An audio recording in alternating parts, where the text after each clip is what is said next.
Como a dublagem entrou na minha vida? Cara, a gente tem que recuar bastante pra isso. Eu cresci nos anos 80, né? Então a gente não tinha grandes opções de internet, streamings, TV a cabo nem nada. A gente tinha a TV aberta, tinha 2 canais passando, né, desenhos, filmes, séries, e era tudo dublado, né? TV aberta era tudo dublado, era tudo em português. Então acho que desde esse momento que a dublagem começou a entrar na minha vida, a coisa de gostar do entretenimento, e aí aos poucos a gente vai identificando e relacionando aquelas vozes todas que a gente escuta na TV. E um dos meus amigos, ele era muito fã de dublagem, ele gostava, ele queria ser dublador. A gente cresce ouvindo Chaves, Simpsons, Cavaleiro do Zodíaco, sabe que ela existe, mas não necessariamente a gente leva a consciência até ela, né? Dificilmente a pessoa se faz a perguntar, mas quem é que faz a voz? E quando esse meu amigo me trouxe atenção para isso, a gente começou a brincar de fazer fan-dublagem, né? Numa época onde nem existia esse termo ainda. A gente chamava de redublagem. Eu conheci a dublagem logo que eu cheguei em São Paulo, mas eu não gostei muito, não. E eu acho que essa minha primeira impressão também causou uma primeira impressão no meio, porque eu também não fui muito bem recebida. Desde aquela época eu achava muito interessante, né? Que o cara mora em outro país e fala nosso idioma. Que coisa legal isso. Então uma coisa que eu me apaixonei por essa estrutura de você ter que trazer pra tela a emoção sem aparecer. Você dar voz a um personagem, a alguém que você por muitas vezes admira ou gosta, enfim. E foi um sonho que ficou engavetado por muito tempo. Até que depois de um certo tempo, trabalhando com podcasts, audiodramas, depois de conversar com muitos amigos que falavam sobre isso, olha, eu acho que a sua voz é muito boa, eu acho que você devia dublar, eu acabei indo fazer o caminho da dublagem. Putz, por que não? Por que não agora? Que nada mais é do que primeiro você se tornar um ator e depois você se especializar em dublagem. Trabalho também como produtor hoje e diretor de dublagem, né? Hoje eu sou responsável pela parte de produção da empresa e também, como eu falei, um dos diretores da casa. Eu sou atriz desde que me entendo de gente, até um pouquinho antes, porque meus pais eram atores. E estou na dublagem desde 1978 e terminei me apaixonando por esta profissão. Me formei em arquitetura, inclusive. Tinha muito essa coisa de apresentar trabalhos para a turma. Eu não era bom nisso. Aí eu fui buscar o teatro para dar uma destravada e aí me apaixonei e aí reacendeu o interesse pela dublagem e aí você vai conhecendo, você vai vendo e foi, putz, por que não? Por que não agora? Ir atrás disso.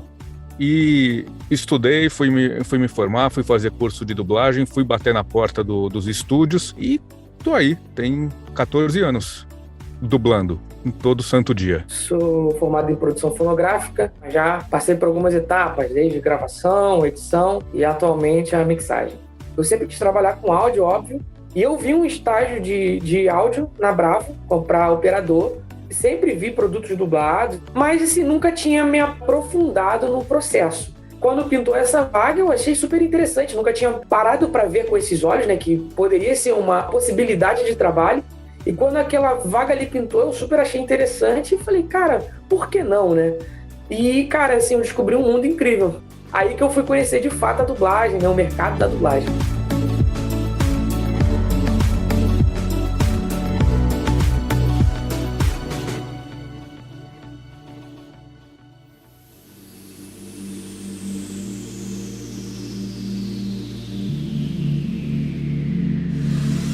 Bom, esse período ele foi um período também muito estressante no meio da dublagem. A galera não sabia ainda o que ia fazer, como que ia lidar com isso, se ia ser totalmente de home studio ou se o estúdio ia continuar funcionando com normas, né, específicas e tudo mais. Olha, eu vou te dizer que eu acho que ninguém estava preparado para isso. E os estúdios não estavam preparados. Então, a gente passou aí um mês e meio estudando formas de como fazer isso e de como que meio unificar esse trabalho. No primeiro semestre, a coisa deu uma parada, né? Uma paralisada, assim. Foi um período de uns 45 dias, mais ou menos, 60 dias parados, né? Ninguém sabia, né? quanto tempo isso ia perdurar. Eu fui muito otimista na época. Não, a gente vai parar, vai fazer quarentena, 15 dias, 30 dias, a coisa vai voltar. Já tem quase 2 anos que a gente está vivendo esse caos. Então foi um período muito estressante, muita discussão sobre isso. Os grupos pipocavam mensagens sobre todo mundo vai aderir ao home studio, os estúdios vão acabar, os técnicos preocupados também, porque se poderia se gravar de casa, o que vai acontecer com a gente então? Então nosso trabalho não representa nada. Então foi um toma lá da cá muito grande até começar a clarear as coisas, né? A pulga que ficou atrás da orelha, né? A pergunta que ficava o tempo todo ali falando era, ok, a partir daí, como é que a gente faz para voltar? Como é que a gente volta com segurança, né? Como é que a gente coloca a vida em primeiro lugar e ainda assim continua trabalhando, porque as pessoas precisavam trabalhar. As empresas precisaram se adequar. Por exemplo, quando começaram a definir como seriam as formas de gravação, o que seria viável, o que não era viável. Algumas casas, e no Brasil em particular, a gente criou condições de receber dentro de um protocolo muito rígido. Nós temos tudo para dar à pessoa a condição de fazer. Então, muitos estúdios abriram para isso. Assim, eu botava o diretor, o ator, mas aí o diretor estava em casa e o técnico também. Então, como usar isso, como fazer esse jogo de dominó, de peças, encaixar de forma que a gente pudesse atender os profissionais que não tinham essa condição. Os atores precisaram se adequar. Obviamente, nem todo mundo conseguiu por questões técnicas, por questões financeiras, por questões de intimidade com o maquinário todo ou de espaço dentro de casa. Então foi muito complicado. Eu acho que pegou toda aquela coisa que era a responsabilidade do estúdio e passou para o dublador. Então o dublador é que tem que ter um som bom na casa dele, no home studio dele, no equipamento dele, na internet dele. E aí essa coisa do home studio começou a nascer, né? Estudou-se formas de fazer essas gravações de forma remota. Se a gente consegue gravar de casa, então a gente não precisa mais da casa de dublagem. O cliente, né, que tem um produto, ele pode tratar diretamente com o dublador que ele quiser para poder gravar. Isso é uma cláusula que existe no acordo dos dubladores, pelo menos aqui de São Paulo, há um tempo considerável. Ela foi colocada ali porque o que aconteceu-se, né, de alguns estúdios pegarem pessoas de fora, não só de fora do eixo Rio-São Paulo, mas muitas vezes até de fora do Brasil, e fazia-se essa gravação. Ou pegava-se um cara que nem sabia se a pessoa tinha DRT de ator, especialização em ator de voz. Então, para coibir isso, foi colocado uma cláusula onde você não podia utilizar ninguém fora do eixo aonde se começou a gravar. Então começou a gravar em São Paulo, você vai ter que terminar gravando nos estúdios em São Paulo. Todas as gravações tinham que ser feitas presenciais no mesmo estúdio que estava lidando com aquela produção. Mas conseguiram chegar a um consenso de que o dublador ele poderia gravar de casa, montar uma estrutura mínima que fosse de qualidade para poder gravar e o estúdio funcionando para que pudesse entregar os produtos no prazo. Houve investimento por parte de todas as pontas, não foi só o home studio, né? Eu investi enquanto pessoa física. Muitos técnicos tiveram que comprar equipamento para conseguir trabalhar de casa. Então esse investimento ele foi da classe como um todo. Eu não conheço algum dublador que tenha deixado de dublar por causa desse processo, né? Mas eles tiveram que se readequar e isso levou um tempo. Quando eu tava montando o home studio, com certeza, enquanto você não montou, você perdeu muitas escalas. Todos eles tiveram que comprar interface de áudio, microfone, fone, né? Investir num computador melhor para poder gravar, numa internet melhor. Então, assim, foi um custo bem alto para os dubladores, e isso para ter uma qualidade mínima, porque a gente ainda teve muita interferência destrutiva do ambiente de cada pessoa. Cada vez mais o trabalho do técnico de áudio ele tem sido fundamental, né? Tanto do cara que está captando, tem que ter um cuidado redobrado na questão do ouvir também, porque existem interferências, barulho de internet. Às vezes você tem um estúdio preparado, mas a pessoa que está trabalhando lá no home studio está com uma obra atrás de casa e tem um neguinho martelando lá o tempo todo. Muito complicado, né? Porque a casa onde você está, ela não vai parar por sua conta, né? Os barulhos não vão parar. Obviamente que na pandemia descobriu-se que as pessoas gostam muito de fazer reforma nas casas. Porque não é simples, né? Você tem 3 pontas. Você tem um técnico de áudio, você tem um diretor e tem um ator.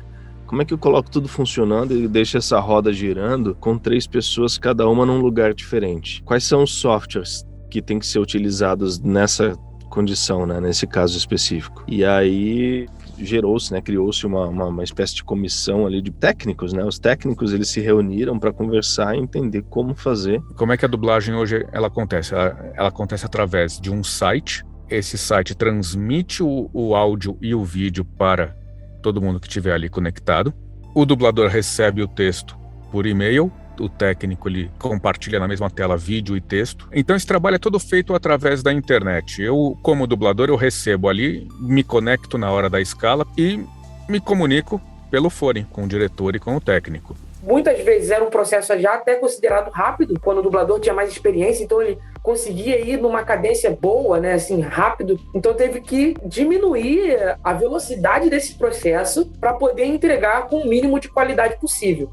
O diretor ele teve que ter muito mais paciência nesse período para poder gravar e entregar um produto de qualidade. O meu trabalho aqui, como dublador, ele é feito exatamente como eu faria no estúdio. Eu assisto, ensaio e dublo em cima ali do sincronismo labial, em cima do filme que eu estou vendo, que eu estou recebendo. Só que, obviamente, isso, a hora que chega lá pro técnico no estúdio, ele chega com um delay. Então, tá gravando ali, o cara começou a bater boca, ele vai começar a falar 5 segundos depois. E aí tem todo um cuidado no ajuste ali, na parte de sincronizar o áudio. Depende da conexão de cada um e depende, inclusive, do momento. Pode ser que a minha primeira fala esteja pouco atrasada e a última fala esteja mais atrasada porque deu um lag maior ali na internet, né? O técnico ajusta todo esse áudio agora, assiste, o diretor assiste, ajusta o que precisar ajustar e ele vai ver se ok, deu certo, não deu, a fala ficou muito curta, a fala passou, vamos trocar alguma palavra, vamos ver alguma outra coisa. Então aí ele vai ver isso tudo e aí o dublador refaz e aí passa por todo esse processo de novo, aí aprova e segue.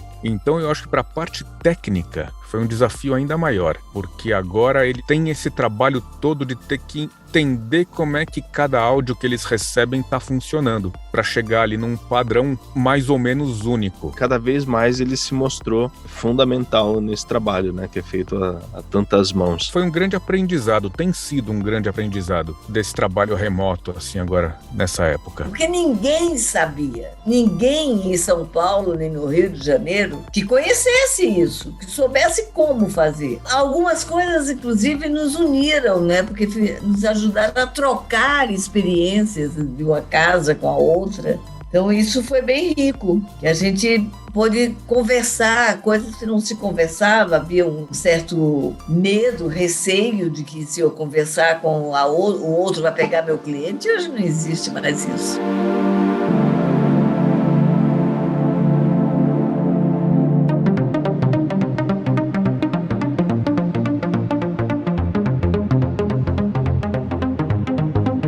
A pandemia, né, em si, a questão do Covid-19, ela trouxe uma adaptação para o mercado de dublagem, que foi a questão do home studio. Hoje os estúdios, eles gravam de forma híbrida, né? Muitos estúdios optam só pelo presencial, outros só pelo remoto. A grande maioria faz das duas formas. Eu sou muito partidário do modelo híbrido. Isso já tem acontecido, eu acho que isso é possível acontecer. Há alguns estúdios, por exemplo, que nunca fizeram remoto.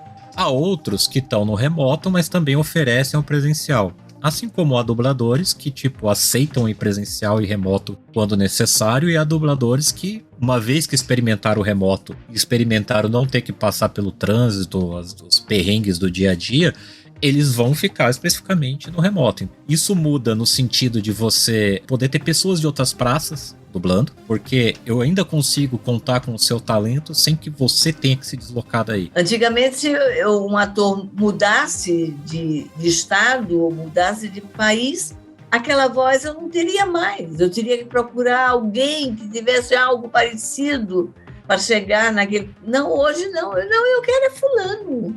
Fulano vai fazer esse trabalho. E aonde ele estiver, ele vai fazer esse trabalho. Com a pandemia, nós expandimos uma coisa que eu sempre quis muito, ainda não conseguimos chegar no Nordeste, mas já pegamos o Centro-Oeste, o Sul, porque eu acho que nós temos que trabalhar com atores do Brasil inteiro. Ninguém segura isso. Hoje nós temos um elenco imenso, uma variedade enorme de sotaques, de cantos, né, de vozes. Um dublador que é de São Paulo, né, e eu estou no Rio de Janeiro. Se o cliente quer muito aquela voz de São Paulo, é muito mais cômodo né? Muito mais rápido eu fazer uma gravação com ele, uma gravação remota. Tinha caso de, por exemplo, o cliente quer aquele dublador. Então, aquele dublador tinha que vir do estado que ele tivesse para dublar aqui no Rio de Janeiro, por exemplo. Isso, então, possibilitou que fosse feito de outras formas, podendo ser feito remotamente, como é o caso agora. Você abre a importância e a capacidade de que um dublador de lá mostre o trabalho dele e muitas vezes entre também nesse mercado. Mas foi muito gratificante descobrir que isso é possível e que hoje eu posso trabalhar com atores de qualquer lugar do mundo. Hoje eu posso fazer um filme com atores do Rio Grande do Sul, de Curitiba, de Minas, até de fora do Brasil. Isso é maravilhoso. É isso que faz o nosso trabalho ter a qualidade que ele tem. E vai crescer muito.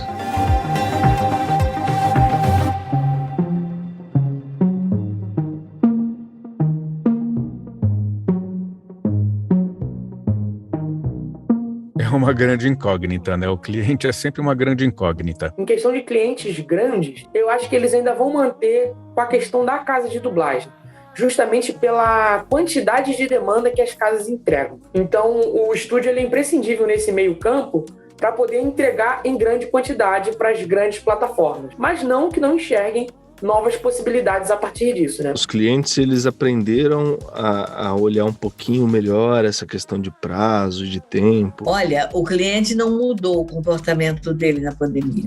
O cliente não nos deu mais espaço, o cliente não nos ampliou o prazo de entrega. Parece que as coisas já entraram no eixo um pouco mais rapidamente lá fora e a gente está sofrendo por isso porque o nosso cliente está lá fora e ele não percebe a nossa realidade aqui. E a partir do momento que você responde com a qualidade que eles querem, mesmo gravando remotamente, isso não impacta nem em perda de qualidade, nem de prazo, de segurança também, né, de informação, evitando a questão de vazamentos e tal, o cliente passa a encarar aquilo como o novo normal. Tem regras que são nossas e que não diz respeito para eles lá fora. Eles querem ver o trabalho pronto. E aí eles acabam cobrando como cobravam antigamente. E a gente precisa aprender a render tão bem quanto a gente rendia antes, entende? A gente tem uma grande questão em relação aos clientes, que são os protocolos de segurança e confidencialidade.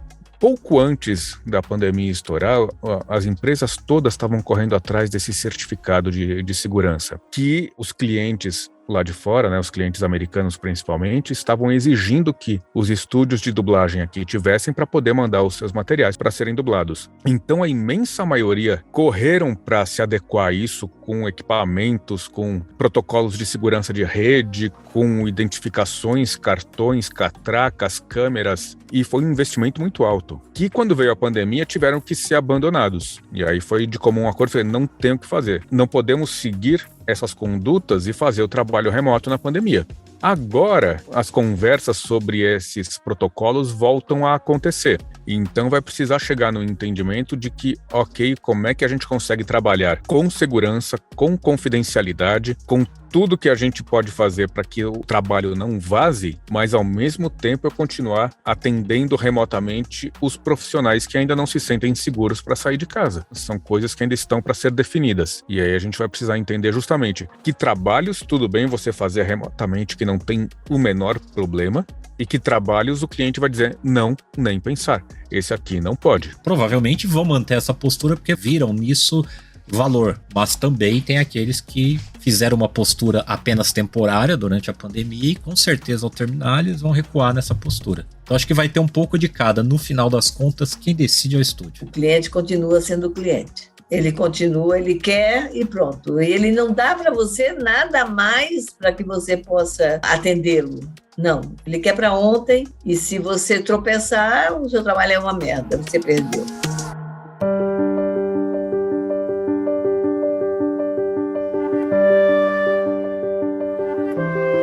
Os dubladores estão ali para fazer um trabalho que muitas vezes já foi dito que não é arte, mas é arte. A arte, né, como um todo, ela salva e ela salva todos os dias. A primeira pessoa que está sendo salva através da arte é o intérprete, né? É o interlocutor ali. E a partir daí, se as pessoas veem aquilo e se reconhecem de alguma forma, aquilo faz sentido, e isso pode tornar, consequentemente, suas vidas um pouquinho mais leves. É muito gostoso saber que, né, num momento tão crucial a classe artística conseguiu ali manter um pouco de sanidade. Foi tão importante para que as pessoas se ocupassem um pouco. E tanto conteúdo aí de fora nos streamings da vida, tantos streamings que a gente tem, tanta coisa que a gente tem na TV, e a dublagem poder proporcionar um pouco de respiro para as pessoas num momento tão complicado. Como é que o público retribui o dublador?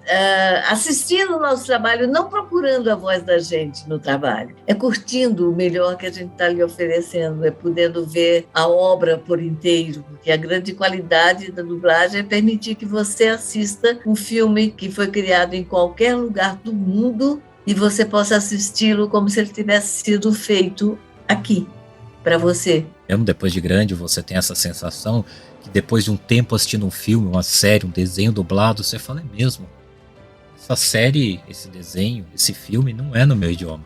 Só que eu nem consigo perceber porque ela está bem feita. A nossa função é fazer aquele trabalho em português.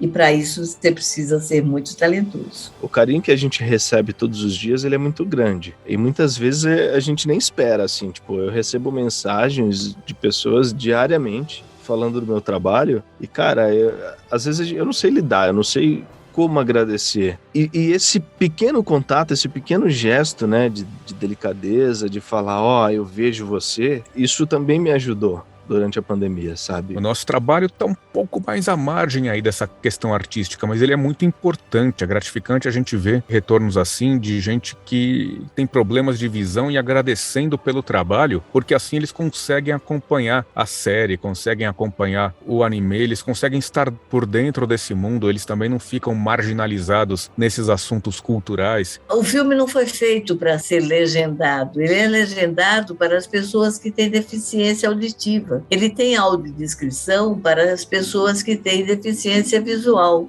Mas se você não tem deficiência visual, se você não tem deficiência auditiva, veja a obra como ela foi criada. Não procure uma legenda, porque quando você procura a legenda, você perdeu grande parte do filme. A dublagem é algo inclusivo, porque ela abrange tanto aquela pessoa que gostaria de assistir no original, mas ela não sabe inglês, ou ela tem uma certa dificuldade de leitura, ou mesmo ela é uma deficiente visual. E existem pessoas por trás, né? Pessoas reais, com problemas reais, e essas pessoas também estão sofrendo todas essas consequências dessa pandemia. Não vejo uma outra forma, não tem como o cara aplaudir a gente no teatro, não tem grandes críticas de dublagem que você veja num programa de TV, como o cara fala de novela, como o cara fala de cinema. Hoje, como profissional, eu acho que não precisamos de agradecimentos, né, de retribuição, porque é um trabalho como qualquer um outro. Então quem tem que agradecer sou eu.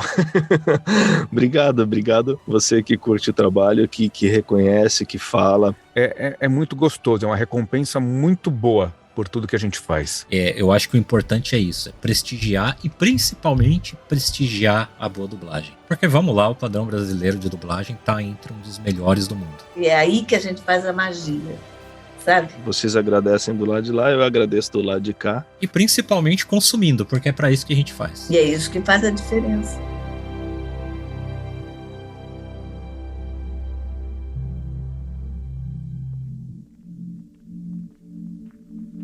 Isso não era para ter acontecido desta forma, perdemos por estupidez, nós não éramos para ter perdido tanta gente, nós só precisávamos ter aprendido, e com isso nós perdemos muita gente de forma desnecessária, lamentavelmente.